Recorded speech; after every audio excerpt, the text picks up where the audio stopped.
Topics हैं वही हैं इम्पोर्टेंट सारे। हाँ डिस्कस करते हैं अभी उसको। किसका वो मोबाइल बज रहा है? बंद क्यों नहीं कर रहे हो मोबाइल? आप किसी का बजा ना, और मैं उसको पकड़ के यहाँ से बाहर निकाल के भेज दूंगा, फारिग करूंगा उसका जिसका मोबाइल बजा। ओ भाई साहब पहले करना था ना यार, ये काम पहले तो कर लेते। आपको इतने दिनों से चीख रहे चले।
क्या हुआ?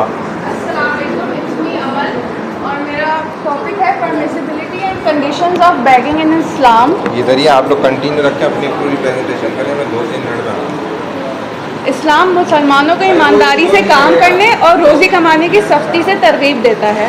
भीख मांगना इस्लाम में कमज़ोरी की अलामत समझा जाता है और ज़िल्लत और इज़्ज़त के नुकसान का बायस बनता है।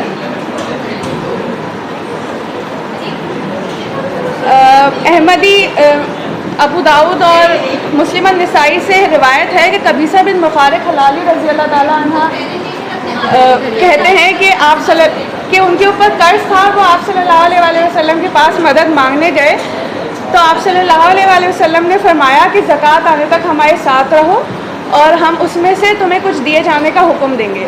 और फिर फरमाया, ए कबीसा, मदद मांगना हराम है सिवाय इन 3 सूरतों के।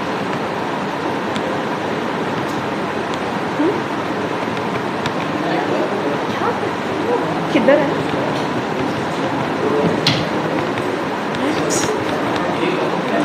मेरी स्लाइड किधर है? यही तो है।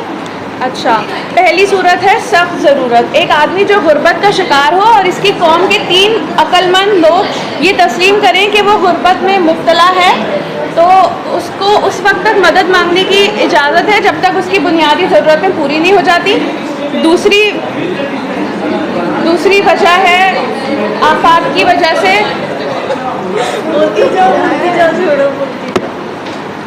दूसरी वजह है जब कोई नेचुरल डिज़ास्टर की वजह से उसकी किसी इंसान की प्रॉपर्टी तबाह हो जाती है तो उसकी वजह से उसको मदद मांगने की इजाज़त है until he gets enough to get by his basic needs। और तीसरी सूरत है कर्ज़। अगर किसी के ऊपर कर्ज़ है और वो उसको उतारने का इस्तिताअत नहीं रखता तो वो मदद मांग सकता है उस कर्ज़ को उतारने के लिए। इसके अलावा आप सल्लल्लाहु अलैहि वसल्लम ने फरमाया कि इन 3 सूरतों के अलावा भीख मांगना हराम है और जो भीख मांगता है वो हराम खाता है। और ये इसलिए भी भीख मांगना इसलिए भी हराम है इस हदीस की वजह से कि whoever asks of people to accumulate wealth is asking for a life goal। और एक और हदीस है कि charity is not permissible for rich or for the one who is strong and healthy। Beggars to which should be give and which should be refrained from giving to। जहाँ तक हमने अक्सर सड़कों पे देखा है कि भिखारी पैसे मांग रहे होते हैं, इनमें से ज़्यादातर लोग ऐसे, ये बात प्रूवन है कि ग्रोह बनाए हुए हैं लोगों ने जो बच्चों को एक्सप्लॉइट करते हैं और उनसे भीख मंगवाते हैं। लेकिन ऐसा, इसका मतलब ये भी नहीं है कि ऐसे मामलात नहीं है कि जो वाकई मुस्तहिक हैं।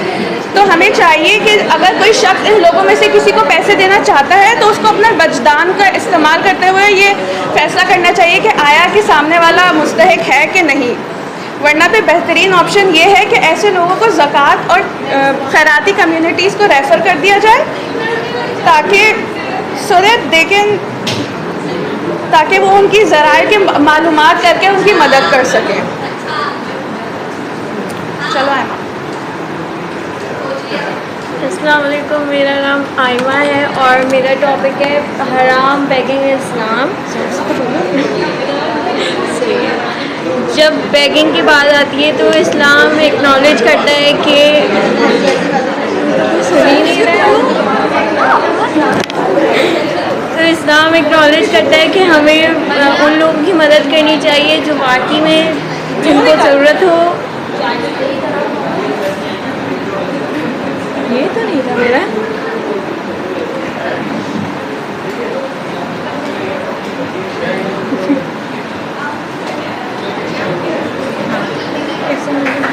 तेज बोलो, जल्दी करो। अरे चलो खैर,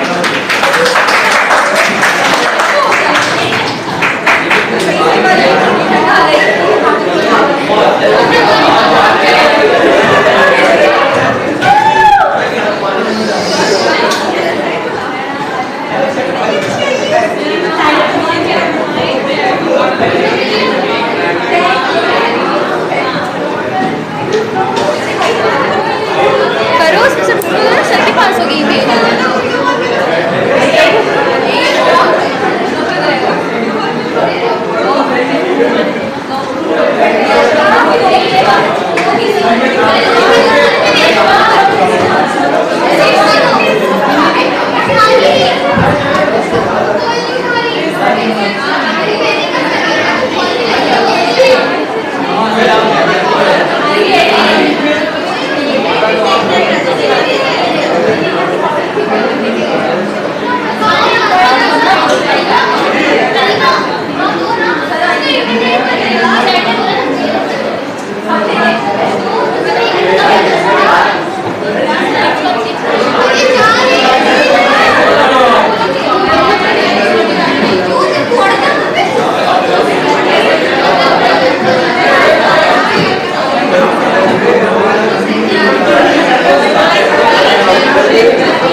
पीछे आ गया।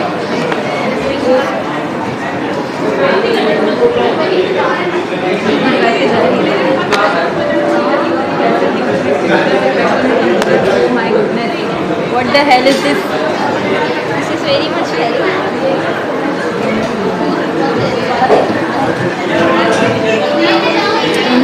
USB allowed. On it.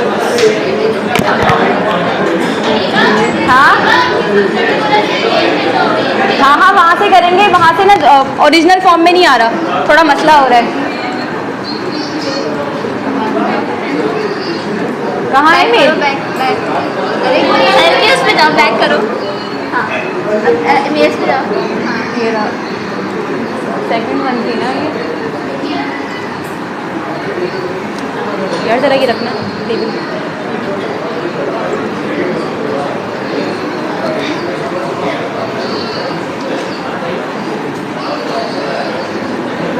ये कैसे हुआ? Open with Google slide.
Assalamu alaikum. My name is Ariba Khan and today we have a presentation and the topic is Tahaffuz Khatm Nabuwat.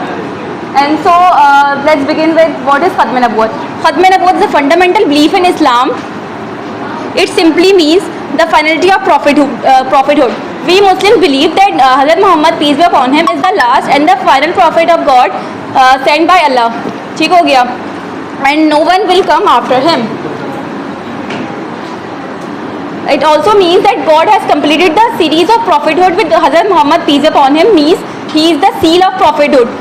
Like he is the one and only, and no one will come after him.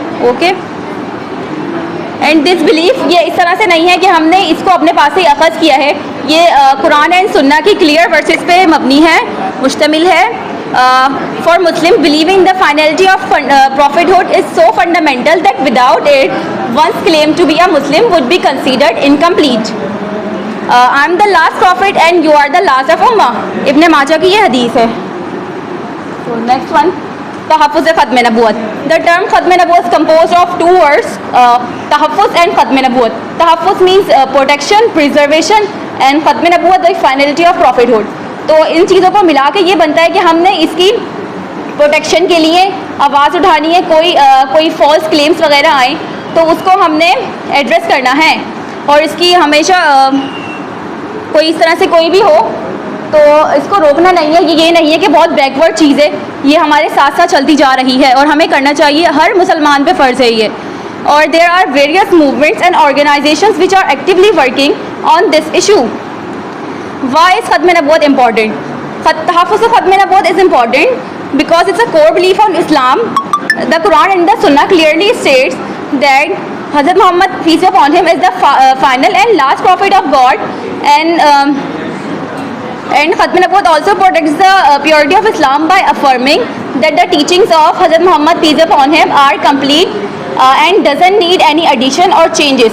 और ये fundamental belief इसीलिए भी है क्योंकि हम लोग जो इस्लाम में एंटर होते हैं, लाइक हमारा एक कलमा है ला इलाहा इल्लल्लाह मुहम्मद रसूलुल्लाह, नहीं है कहीं माबूद सिवाय अल्लाह के, और हज़रत मोहम्मद सल्लल्लाहु अलैहि वसल्लम अल्लाह के बंदे और इसके रसूल हैं. तो अगर आप इस चीज़ को ही आधा करोगे कि नहीं है कोई माबूद सिवाय अल्लाह के, और अगर आप दूसरे वाले को उसको क्या कहते हैं देखो नहीं, जैसे आप हाँ डिसरिगार्ड आप उसको करोगे, आप एग्री नहीं करोगे उससे, तो सॉरी टू से लेकिन you are not Muslim. In the light of Quran and hadith, verses and Quran hadith indicates that he is the last prophet. क्या नहीं मुझे आई नो, मैं जर्नल बात कर रही हूँ. No verses. The first verse is मा काना मुहम्मदुन अबा अहदिम मिन रिजालिकुम वलाकिन रसूलुल्लाहि व खातमन नबिय्यीन. प्रेजेंटेशन सुननी है आप लोगों ने? हेलो, सुननी है प्रेजेंटेशन सुननी है तो आप सुन लें, नहीं तो आप बाहर चले जाएं, सर को बता दूंगी. फर्स्ट वन वर्स इज मा काना मुहम्मदुन अबा अहदिम मिन रिजालिकुम वलाकिन रसूलुल्लाहि व खातमन नबिय्यीन व काना अल्लाहु बिकुल्लि शैइन Aleema. And the translation is Muhammad is not the father of any of you men, but he is the messenger of God and the last of the prophet, and God is all aware of everything. Second verse है अल-यौम अकमलतु लकुम दीनकुम व अतममतु अलैकुम निअमती व रज़ीतु लकुमुल इस्लाम दीना. ये हज़रत मोहम्मद सल्लल्लाहु अलैहि वसल्लम ने फरमाया है. दिस डे हज्जतुल विदा में this day I have perfected for you your religion and completed my favor upon you and have approved for you Islam as your religion. And hadith references भी हैं इस पे कि I have been sent to all of the creation and prophets have been sealed by me. And second one hadith है I have left with you two things that if you cling to them you will never be misguided after me. The Quran, the book of God and the Sunnah of me. और अब आ जाते हैं incidents के ऊपर कि इसके ऊपर कौन कौन से इंसिडेंट हुए, किसने ये दावा करा और इसका क्या अंजाम हुआ. तो एक आदमी था, उसका नाम था मुस्लिमा. वो बनु हनीफा के बहुत वेल नोन आदमी था और बहुत वेल एजुकेटेड था. तो उसने ये दावा किया कि मैं नबी हूँ, मतलब को प्रॉफिट हूँ मैं. लेकिन हुज़ूर सल्लल्लाहु अलैहि वसल्लम के ज़माने में ही की थी उसने ये दावा। लेकिन जब हुज़ूर सल्लल्लाहु अलैहि वसल्लम हयात थे, जब उसकी ये चीज़ ज़्यादा देर चल नहीं सकी, लेकिन आफ्टर हुज़ूर सल्लल्लाहु अलैहि वसल्लम का विसाल के बाद फिर वो ज़्यादा खुल के सामने आया और उसने जैसे क्या कहते हैं उसको, क्या दावा किया? नहीं, जो वो थे एसेंशियल, जो फ़र्ज़ वो थे, हराम चीज़ों को हलाल करार दे दिया। और उसने कहा अपने आप को मैं रसूलुल्लाह हूँ। तो हुज़ूर सल्लल्लाहु अलैहि वसल्लम के ज़माने में ही send him a letter where he call himself Rasulullah and हुज़ूर सल्लल्लाहु अलैहि वसल्लम रिप्लाइड हिम, ही रॉट के from Mohammad to the liar, the messenger of God to Musaylima कज़ाब मीन्स लायर। और इसकी वजह से हुज़ूर सल्लल्लाहु अलैहि वसल्लम की डिमाइस के बाद यमामा की जंग हुई, जिसमें हज़रत खालिद बिन वलीद रज़ियल्लाहु ताला अन्हु 13,000-12,000 मुसलमानों को लीड कर रहे थे। और ये जो मुस्लिमा कज़ाब की जो फौज थी वो 40,000 के बराबर थी। ठीक हो गया। तो इसके अंदर हमारे बहुत सारे सहाबा शहीद हुए और बहुत सारे हुफ़ाज़ भी शहीद हुए इवन। इसके बाद जंग के बाद ना कुरान की जो प्रिजर्वेशन थी उसके ऊपर ज़्यादा काम हुआ, क्योंकि तकरीबन लोग समझते थे कि अब तो दीन ख़त्म हो गया। जो बुक ऑफ गॉड थी वो बिल्कुल लोग पहले याद ही करते थे कि वो तो ख़त्म हो गई, हुफ़ाज़ ख़त्म हो गए। तो लोगों ने उसको और ज़्यादा याद करवाना शुरू किया और उसके ऊपर फिर बाद में पूरा कुरान एक रिटन फॉर्म में लिखा। लेसन इसका है, even early in Islam protecting prophethood was a life and death problem no matter what the situation was. अस्सलाम वालेकुम, my name is Javeria Aftab.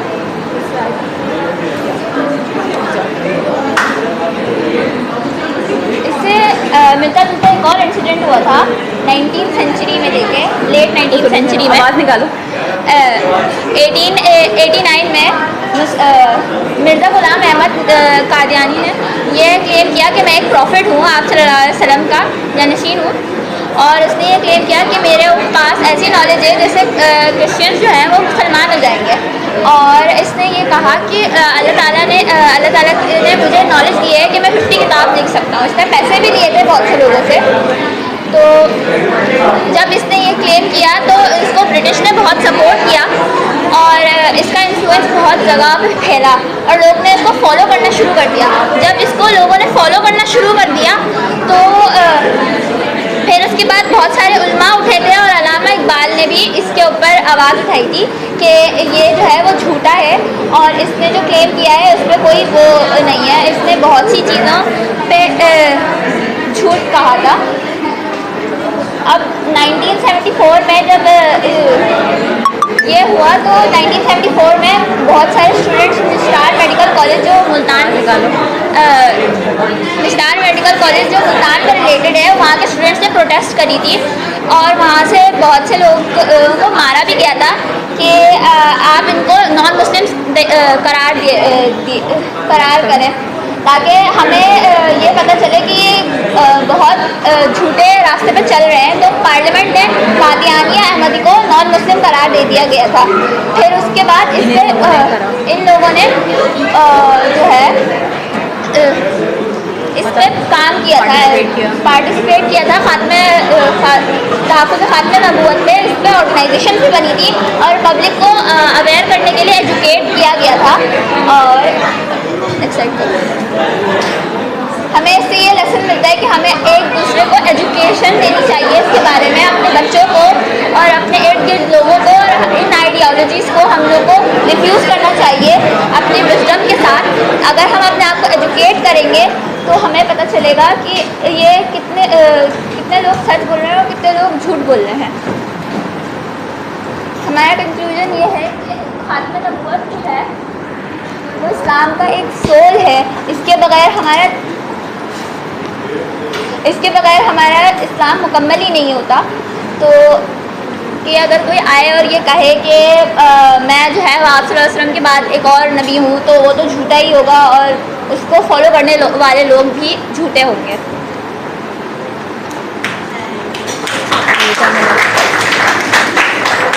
Sir play करूँ? सर इसको फुल स्क्रीन पे कैसे करेंगे? फुल स्क्रीन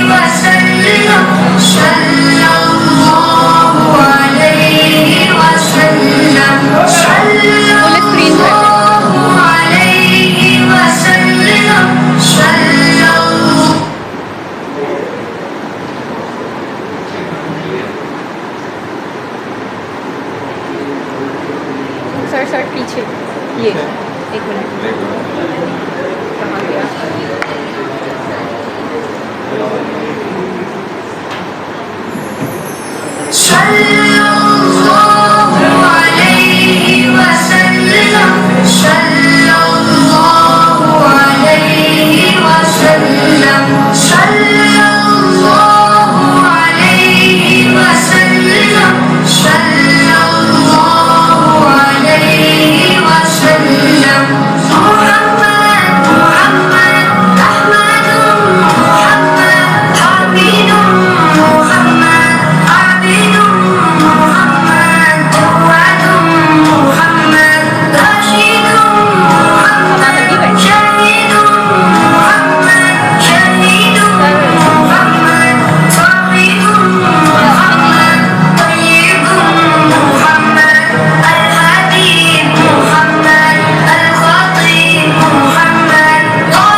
अना ख़ातमुन नबिय्यीन ला नबिय्य बादी, मैं आखिरी नबी हूँ और मेरे बाद कोई नबी नहीं आएगा।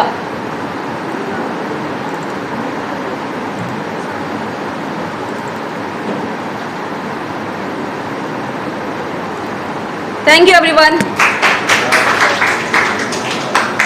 कोई सवाल नहीं करना किसी ने इनसे?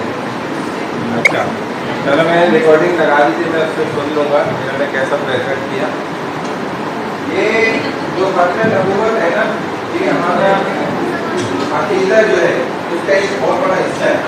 अगर हम नबी अलैहिस्सलाम को आखिरी नबी नहीं मानते, आखिरी रसूल नहीं मानते, खातमुन नबिय्यीन नहीं मानते, तो हम इस्लाम के दायरे से क्या बाहर, क्योंकि ये कोई मामूली मसला नहीं था, ये बहुत बड़ा और खतरनाक मसला था। तभी तकरीबन 1800 से ज़्यादा सहाबा इस एक मसले पर शहीद हुए, जबकि कई सारे मज़ामात और लड़ाइयों के अंदर भी ऐसा नहीं हुआ कि इतनी ज़्यादा बड़ी तादाद में सारी मज़ामात को मिलाकर भी इतने सहाबा शहीद नहीं हुए जितने इस एक मसले के पीछे हुए। और खुद रसूलुल्लाह सल्लल्लाहु अलैहि वसल्लम ने अपनी ज़िंदगी में जो इजहार फरमाया अपने नबूवत का ना, वो नो कॉम्प्रोमाइज़ किया उसका, बल्कि आपने ऐसा नबूवत का दावा करने वाले का सर भी मंगवाया कि भाई जो उतार के ले आए तो उसके लिए कुछ कर लीजिए, और जो साहबी लेकर आए तो आप खुश हो गए, वाह वाह किया, ये हमारे नबी है, रसूल है। क्योंकि ये इतने नाजुक मसाइल है कि इनके अंदर फिर कोई बर्दाश्त ही नहीं है, इसकी माफ़ी भी नहीं है, बड़ा खतरनाक मसला है। एक बंदा सामने कह रहे ना और लोग गवाह बन गए कि भाई मैं अब आखिरी नबी हूँ, तो अब इसकी माफ़ी तो सर पूछा जाएगा, कंफर्मेशन की जाएगी, उसके अलावा फिर कोई माफ़ी नहीं। वो मान रहे, एक है ना कि वो ये कहते कि जी मैं तो नशे में था, पता नहीं मैंने क्या बोला मुझे नहीं पता, या मुझे ज़बरदस्ती बुलवाया किसी ने, वो अलग कंडीशन है। एक बंदा अपने हाजिर नाजिर अपने होशो हवास में खुद कह रहा है, उसकी वजह क्या है कि वो फिर इस्लाम से निकल जाता है बाहर। जो इस्लाम को खुद छोड़ दे वो मुर्तद हो जाता है, मुर्तद की सज़ा है ही वैसे उसको ख़त्म कर देगा।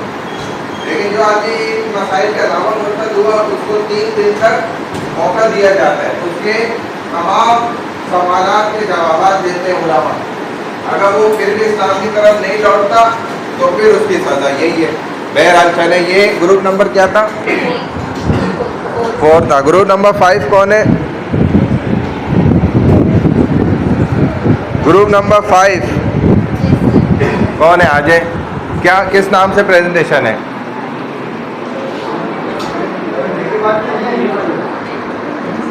ब्रेक हो तो गई भाई, 35 मिनट की ब्रेक हुई है क्लास के स्टार्ट में। आ जाओ जल्दी। क्या है, कौन है? ईमेल की थी मुझे, किस नाम से की है बताओ?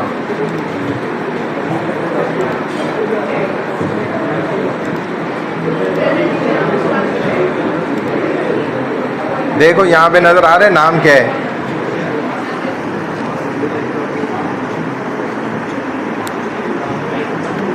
नाम बताओ तो मैं निकालता हूँ ना फिर। ज़ैनब नाम है। आ जाओ इधर आओ, सर्च करो फिर।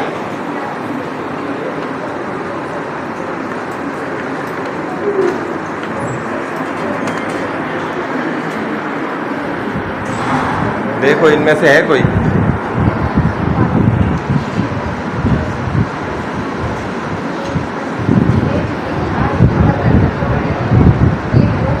ज़ैनब फैसल, ज़ैनब फैसल के नाम से,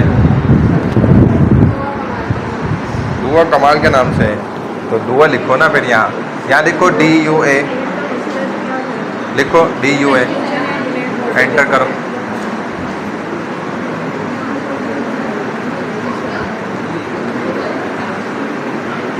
कितना, काफ़ी दिन पहले किए? सर अभी कल ही कल किए।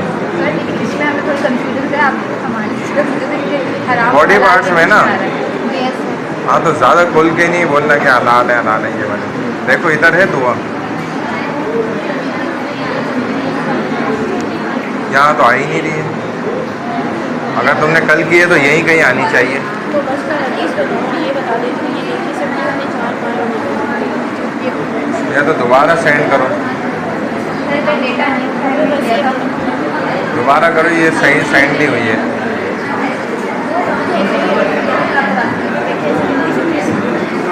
दोबारा करो।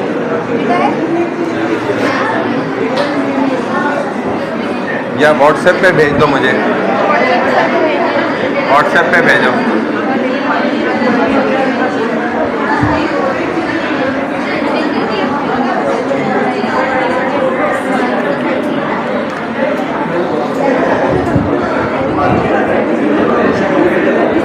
क्या हुआ, किया? व्हाट्सएप किया है?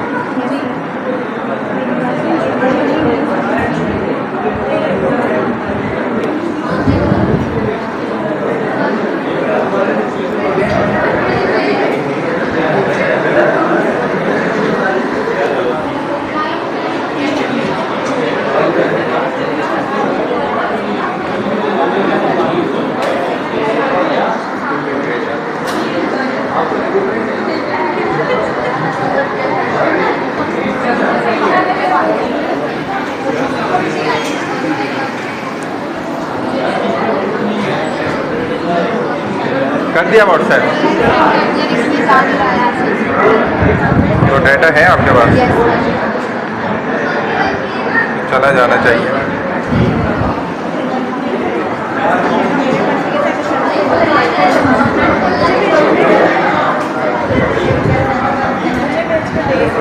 गई? हाँ, इधर आएगी तो पहुँचेगी। ताकि पहले तक हम बुक्स वालों को करवा दें हम ये नहीं ना, इसको मेरे से कनेक्ट कर लो, इससे हॉटस्पॉट वाईफाई ऑन करो। देखो इन्फिनिक्स 12 आ रहा है सबसे ऊपर, उसमें डालो 1 ABCDEFG 1 ABCDEFG ABCDEFG डाल दिया, बस ओके करो। पूरा नहीं डाला ना, पूरा डालते तो आ जाता। देखो क्या डाला आपने, ये नहीं डाला। अब देखो जा रहा है, चली गई।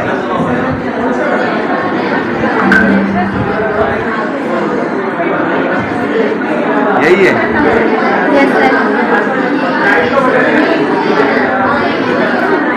ये कहाँ पर ओपन करोगी? करो, फुल स्क्रीन कहाँ से होगी?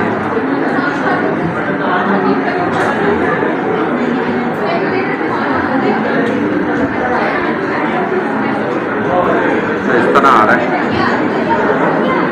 चलो ऐसे ही कर लो, क्या करें।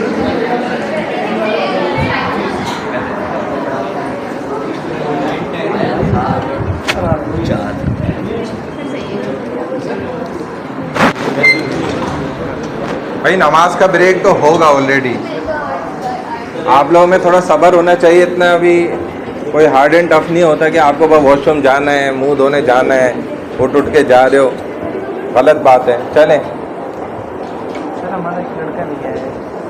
कोई बात नहीं, उसको स्किप करो। हमारा स्किप हो जाएगा। उसको स्किप करें, नहीं आप उसको स्किप करें, कुछ नहीं होता।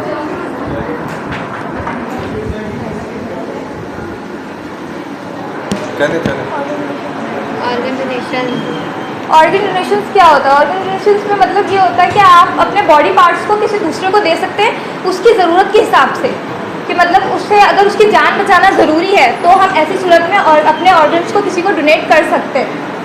आगे बढ़ो। अच्छा रुको, हदीस तो बता, आया तो बता। इससे रिलेटेड एक सूरत है हमारे पास, अल-माइदा। सूरतुल माइदा ना यार। वमिन अहयाहा फअन्नमा अहया अन्नासा जमीअन।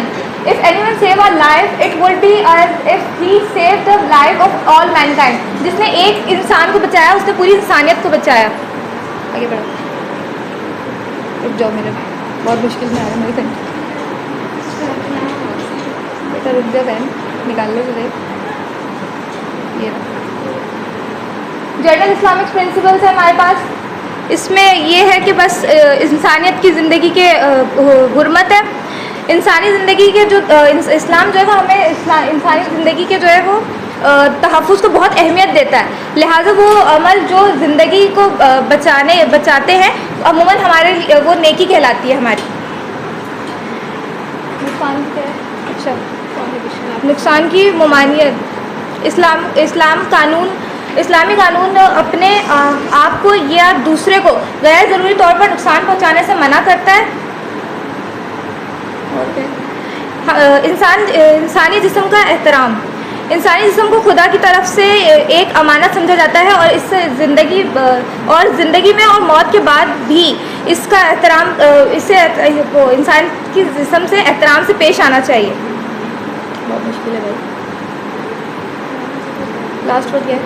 ज़रूरत वही है कि ज़रूरत के तौर पर हम सेल कर सकते हैं, मतलब अपने बॉडी पार्ट्स को जब मतलब डोनेट कर सकते हैं। सॉरी, अगला बढ़ा। Condition of organ donation in Islam. Same वही चीज़ है कि इस्लामिक स्कॉलर जो है वो कुछ तरीके बताए हुए कि मतलब इस शराइत पे हम डोनेट कर सकते हैं अपने बॉडी पार्ट्स को, जिसमें से ये है कि जब कोई बंदा डोनेट कर रहा है अपने बॉडी पार्ट्स को तो उस दौरान उसे कोई नुकसान नहीं पहुंचना चाहिए। मतलब वो डोनेट कर रहा है तो उससे कोई नुकसान नहीं होना चाहिए। और दूसरा ये कि जो रिसीव कर मतलब जिसको हम डोनेट कर रहे हैं उसकी हेल्थ इश्यूज मतलब हेल्थ लाइफ पे बहुत ज़्यादा मतलब वो फ़ायदा पहुँचना चाहिए। और आगे बढ़ा दो।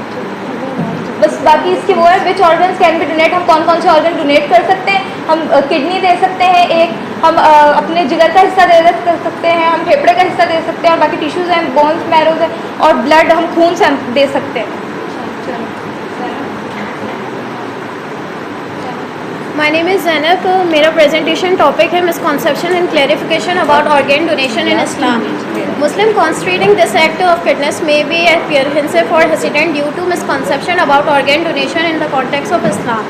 To assist people in making educated decisions that are in line with their religious conviction and the values of organ, it is important.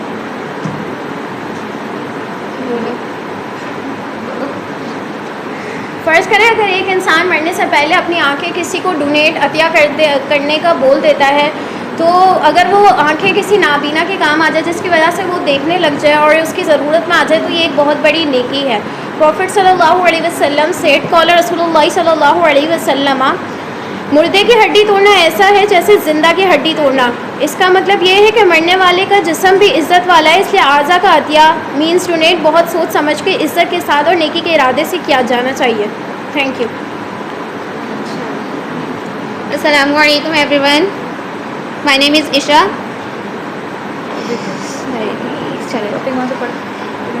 Donation of organs in Islam restriction and consideration, यानी इस्लाम में कुछ पाबंदियाँ और कुछ एहतियातें बताई गई हैं कि किस तरीके से हम अपने बॉडी पार्ट्स को डोनेट कर सकते हैं और किस सूरत में कर सकते हैं या हम नहीं कर सकते।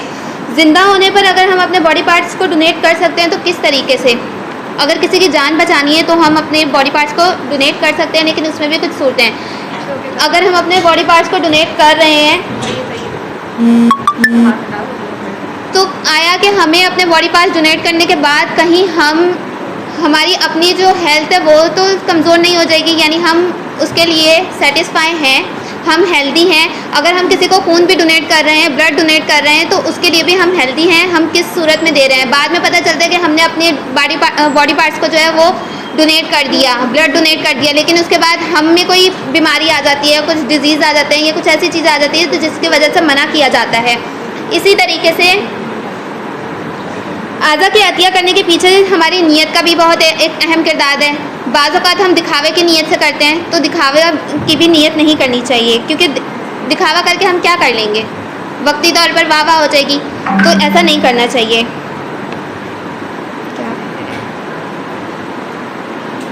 ऐसे ही अगर कोई जिंदा शख्स अपना कोई उज़ू अतिया कर रहा है तो इसके लिए सख्त उसूल हैं। अतिया करने वाले की सेहत और भलाई सबसे ज़्यादा ज़रूरी है और यह अमल इस्लामी उसूलों के मुताबिक होना चाहिए जिसमें इससे कोई नुकसान या तकलीफ़ ना पहुँचे। ठीक है। इस्लामी कवानीन में उल्मा और सकाफ़ती नुक्ता नज़र के लिहाज से आज़ा के अतिया की तशरीह मुख्तलिफ हो सकती है, इसलिए ज़रूरी है कि इल्म रखने वाले मजहबी रहनुमाओं से मशवरा किया जाए, दैन उसके बाद अपने बॉडी पार्ट्स को डोनेट किया जाए। अगरचे आज़ा का अतिया एक बहादुराना अमल है, लेकिन इसका मकसद मुस्तकबिल के फ़वाइद और नुकसानात को ध्यान में रख के करना चाहिए। आम इस्लामी उसूलों और ज़्यादा से ज़्यादा भलाई के मुताबिक होना चाहिए। जैसा कि शरह हदीस है, इंसानी आज़ा माल नहीं है, जो चीज़ माल ना हो इसकी ख़रीदो फ़रोख्त जायज़ नहीं। बाज़ लोग जो हैं अपने बॉडी पार्ट्स को डोनेट करने के बजाय, अतिया करने के बजाय अपने बॉडी पार्ट्स को बेच भी देते हैं, या फिर कुछ ऐसे होते हैं जो बॉडी पार्ट्स बेचना शुरू कर देते हैं, अपने किसी गुर्बत की हालत में आ जाते हैं जिसकी वजह से वो अपने बॉडी पार्ट्स बेचते हैं। तो ये सब नाजायज़ गुनाह और हराम है। फतहुल कदीर में है, इंसान शर्फ और इज़्ज़त वाला है, लिहाजा किसी इंसानी उज़ू की तौहीन तहकीर करना जायज़ नहीं और इंसानी उज़ू को बेचने में इसकी अहानत है। इसी तरीके से हमने अभी हदीस सुनी है,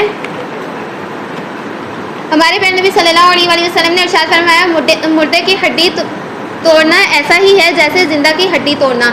इसी तरीके से मुर्दा की मैयत जो है वो हमारे पास एक अमानत है जिसे हम कुछ नहीं कर सकते। हमारे प्यारे नबी सल्लल्लाहु अलैहि वसल्लम ने इरशाद फरमाया कि मुर्दे की हड्डी तोड़ना ऐसा ही है जैसे ज़िंदा की हड्डी तोड़ना।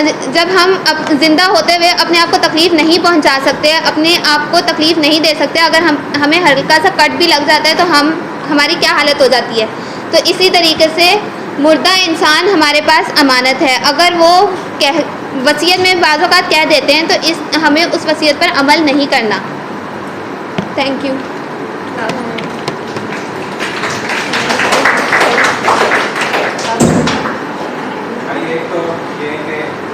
सवाल करना है किसी ने? खड़े हो जाओ, वहीं पे बैठिए। दूसरा ये समझो भाई, मुसलमान तालियां नहीं बजाते बल्कि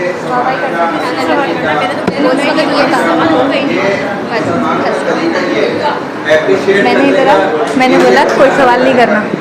ये आप काम करेंगे उसको तो हर चीज़ का मसला कि वो आपने क्या करें?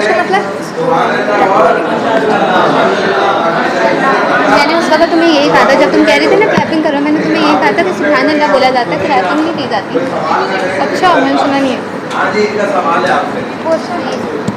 तो जब आप हमें से बुलाया भाई आपसे चलना है, चल आपसे देखिए, अतिया सर ने उस दिन बताया था कि हम अपने बॉडी पार्ट्स डोनेट यानी अतिया करना अलग है, बेचना अलग बात है।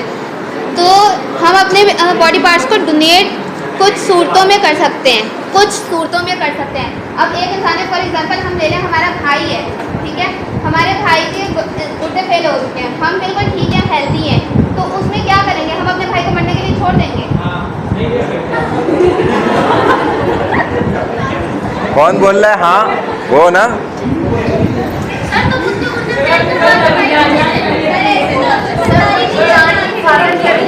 हाँ तो और तो नहीं किसी को सवाल करना? ठीक है, जाओ।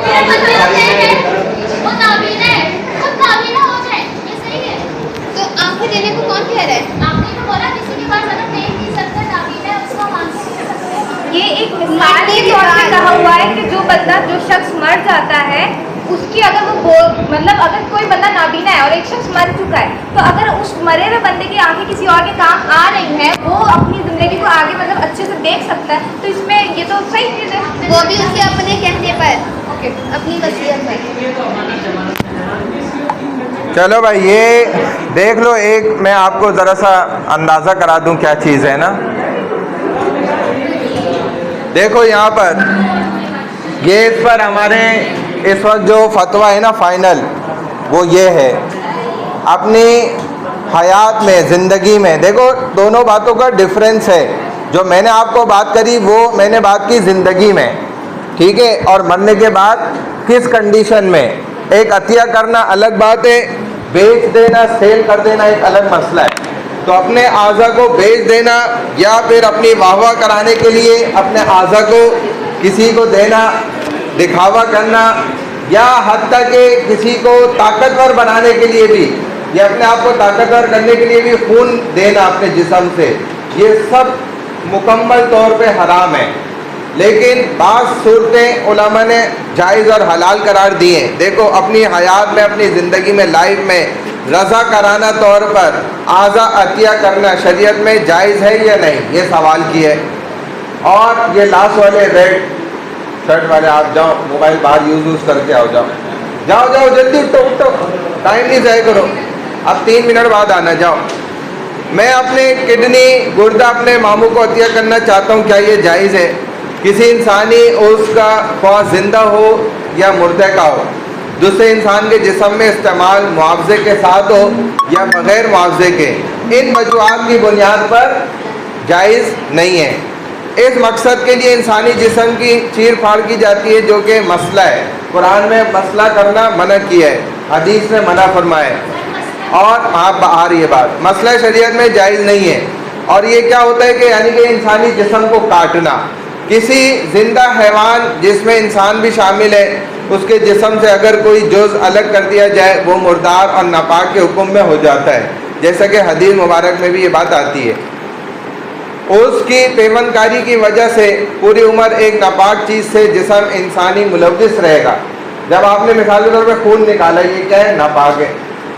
और भी जितने आज़ा हैं वो आपने निकाले, उनमें खून लगा हुआ है, तो ये एक नापाक चीज़ एक इंसान दूसरे ने के जिस्म में लगा दी गई, एक नापाक चीज़ लग गई, पाक चीज़ नहीं लगी, ठीक है। अंदर सब क्या है, जब तक वो अंदर है ना, तो इसीलिए छुपा हुआ है। जब गंदगी लाइन से गुजर रही है कोई मसला नहीं, जहाँ लीक हो गई तो मसाइल है सबको। यही इंसानी जिस्म का भी उसूल है। तो किसी चीज़ को हिबा करना, तोहफतन देना या अतिया के तौर पर किसी को देने के लिए ये शर्त है कि वो शय माल हो और देने वाले की मिल्कियत हो, और यही शर्त वसीयत के लिए भी है, जैसा कि फतवे में ये आता भी है इस तरह से।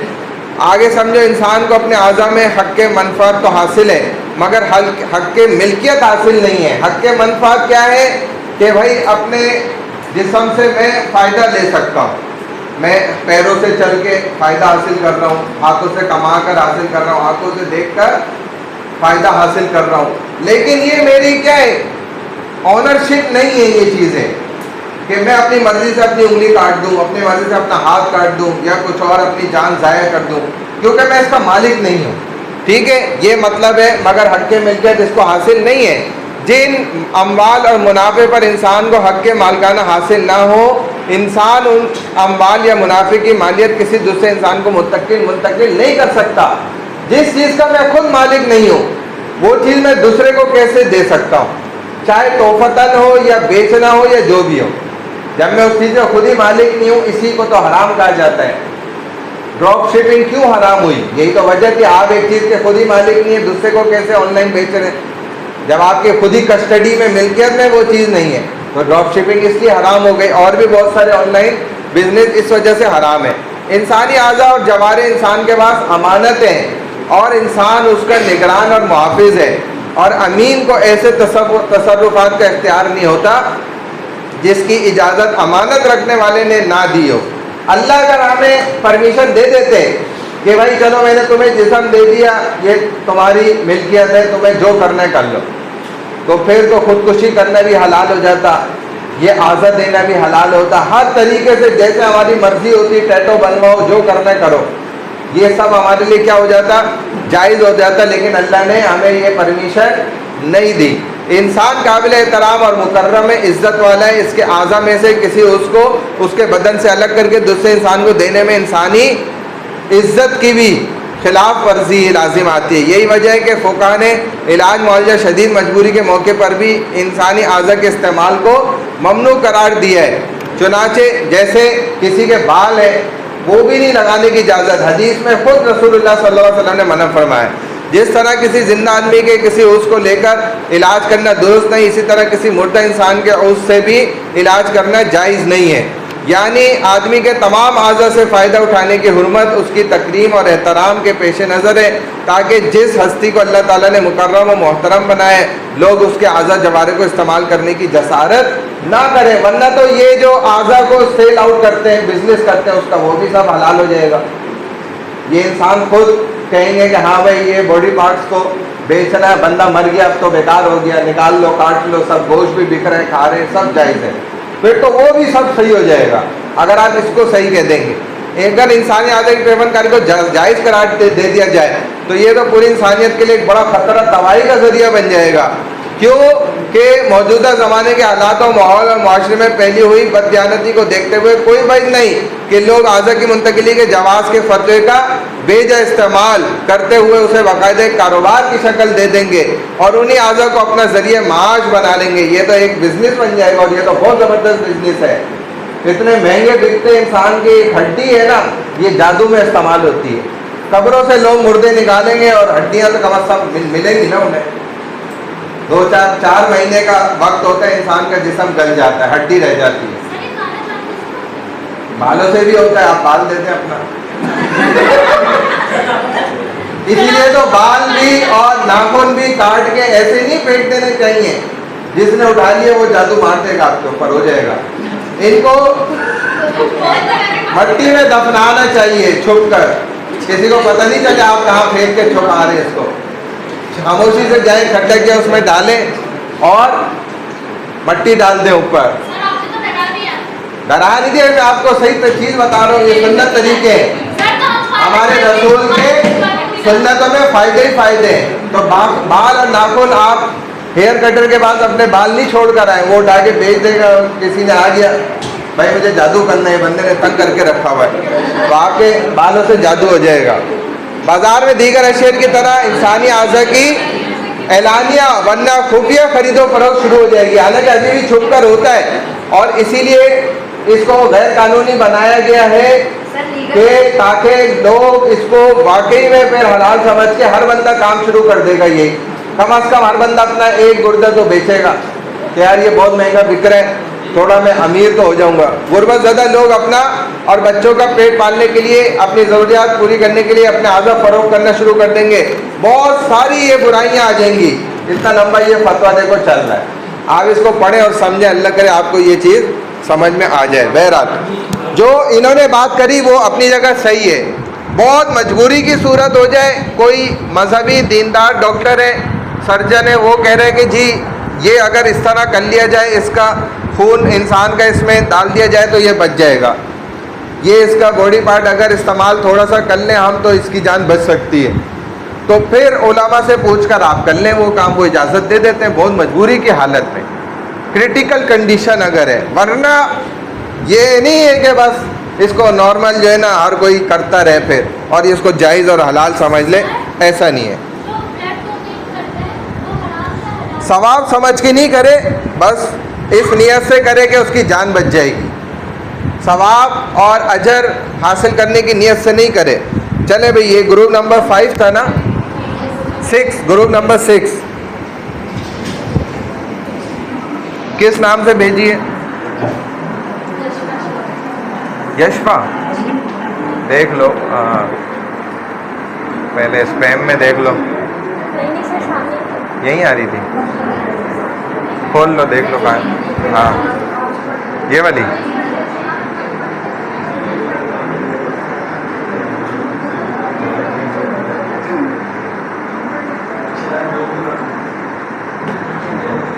चले जी।